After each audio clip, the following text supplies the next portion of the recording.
നിങ്ങളെ മികച്ചവരാക്കാൻ പ്രേരിപ്പിക്കുന്ന ആളുകളുമായി നിങ്ങളെ ചുറ്റിപ്പറ്റുക.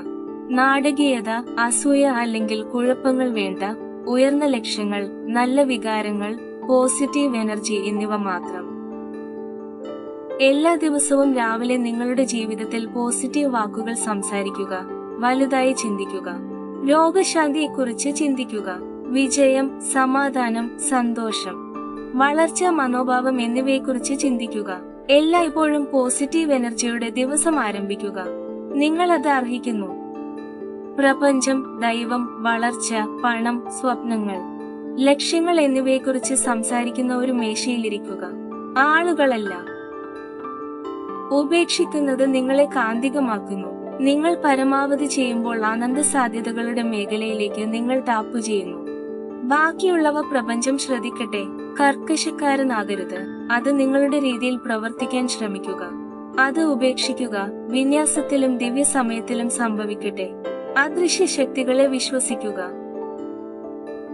സ്വയം ആവർത്തിക്കുക. എന്റെ ജീവിതം മികച്ചതാണ്. ഞാൻ മികച്ചവനാണ്. എല്ലാം എനിക്ക് വേണ്ടിയാണ് സംഭവിക്കുന്നത്. ഞാനിപ്പോൾ അനുഭവിക്കുന്ന എല്ലാ കാര്യങ്ങളും എന്നെ എന്റെ ജീവിതത്തിന്റെ അടുത്ത ഘട്ടത്തിലേക്ക് കൊണ്ടുപോകുക മാത്രമാണ് ചെയ്യുന്നത്. ഞാൻ വളരുകയാണ്. ഞാൻ മെച്ചപ്പെടുകയാണ്. പെട്ടെന്നുള്ള അത്ഭുതങ്ങളിലും അപ്രതീക്ഷിത അനുഗ്രഹങ്ങളിലും വിശ്വസിക്കാൻ ഞാൻ തിരഞ്ഞെടുക്കുന്നു. പിന്തുടരുന്നതിനു പകരം ആകർഷിക്കുക. നിനക്കു വേണ്ടി ഉദ്ദേശിച്ചതെന്തും തീർച്ചയായും നിനക്കായി വരും എന്ന ലളിതമായ വസ്തുതയിൽ വിശ്വസിക്കുക. നല്ല കാര്യങ്ങൾ പ്രകടിപ്പിക്കുക. നല്ല ആളുകളും നല്ല ദിനങ്ങളും നിനക്കായി വരുന്നു. പ്രവൃത്തിയുടെ നിയമത്തിൽ ശ്രദ്ധ കേന്ദ്രീകരിക്കുക. ആകർഷണ നിയമം നിങ്ങൾക്കായി പ്രവർത്തിക്കട്ടെ. എല്ലാം സംഭവിക്കേണ്ട രീതിയിൽ നടക്കും. നിങ്ങൾ സമ്മർദ്ദത്തിലാകുന്നതെല്ലാം ഒടുവിൽ ശരിയായ സ്ഥാനത്ത് വരും. നിങ്ങൾ നയിക്കപ്പെടുകയും സംരക്ഷിക്കപ്പെടുകയും ചെയ്യുന്നുവെന്ന് നിങ്ങൾക്ക് കാണാൻ കഴിയും. വിഷമിക്കേണ്ട കാര്യമില്ല. സന്നിഹിതനാകുകയും നിങ്ങൾക്ക് കഴിയുന്നത്ര മികച്ചവനായിരിക്കുകയും ചെയ്യുന്നതിനാൽ മാത്രം.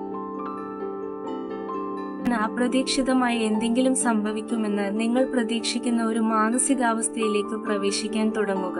പെട്ടെന്നുള്ള മാറ്റം പോലെ ഒരു അസാധാരണ അത്ഭുതം, ഒരു തൽക്ഷണ മുന്നേറ്റത്തിനുള്ള സാധ്യത. കാര്യങ്ങൾ എങ്ങനെ സംഭവിക്കുമെന്ന് സ്വയം വിശ്രമിക്കാൻ അനുവദിക്കുക. കൂടുതൽ വിശ്വസിക്കുക. കൂടുതൽ വിശ്വസിക്കുക. സ്വീകരിക്കാൻ തുറന്നിരിക്കുക. ആളുകളിൽ നിന്നും സ്ഥലങ്ങളിൽ നിന്നും കാര്യങ്ങളിൽ നിന്നും സ്വയം വേർപെടുത്തുന്നതിനുള്ള ന്യായമായ കാരണമാണിതെന്ന് എനിക്ക് തോന്നുന്നത് എനിക്കിഷ്ടമല്ല. സ്നേഹിച്ച ഒരാൾ അവരെ സ്നേഹിക്കാൻ കഴിയാത്തവരായി തോന്നിപ്പിച്ചതിനാൽ അവരുടെ മൂല്യത്തെ ചോദ്യം ചെയ്യുന്ന നിരവധി മനോഹരമായ ആത്മാക്കളുണ്ട്. എന്റെ വികാരങ്ങൾ വേദനിപ്പിക്കുന്നു. അവ കൈകാര്യം ചെയ്യാൻ എനിക്ക് സമയം ആവശ്യമാണ്. അങ്ങനെ എനിക്ക് നിങ്ങളുമായി നന്നായി ആശയവിനിമയം നടത്താൻ കഴിയും. സംഘർഷങ്ങളുടെ നിമിഷങ്ങളിൽ കൂടുതൽ ഉപയോഗിക്കുന്നതിന് തികച്ചും സാധുവായ ഒരു പ്രതികരണമാണിത്. നിങ്ങൾ എന്തെങ്കിലും ഇല്ലാതെ കൂടുതൽ നേരം പോകുന്തോറും അതില്ലാതെ നിങ്ങൾ കൂടുതൽ സുഖകരമായിരിക്കും. അത് ആളുകൾക്കും ബാധകമാണ്. ഒരു വ്യക്തിക്ക് എത്രത്തോളം വളരാൻ കഴിയുമെന്നത് സ്വയം മനസ്സിലാക്കി ഒളിച്ചോടാതെ തന്നെ അവർക്ക് എത്രത്തോളം സത്യത്തെ അംഗീകരിക്കാൻ കഴിയുമെന്നതിന് നേർ അനുപാതത്തിലാണ്.